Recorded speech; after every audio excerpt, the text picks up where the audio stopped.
Salamat kayo kasiro nagbigay ng 50 pang snack.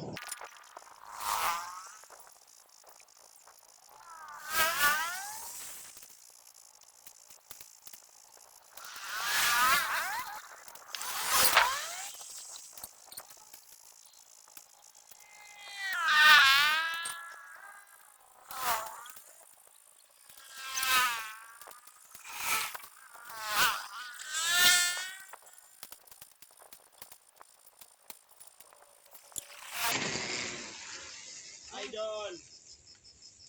Salamat kaya. Shoutout kay Idol lo. Saya may naghatag to ni agi nga trabaho na to. Thank you kayo. Salamat din lo. Shoutout kay Idol, siya yung nagbigay sa atin dati no. Dun sa last na trabaho natin, dun sa baba, no. Ngayon nagbigay na naman siya. Salamat kay Idol.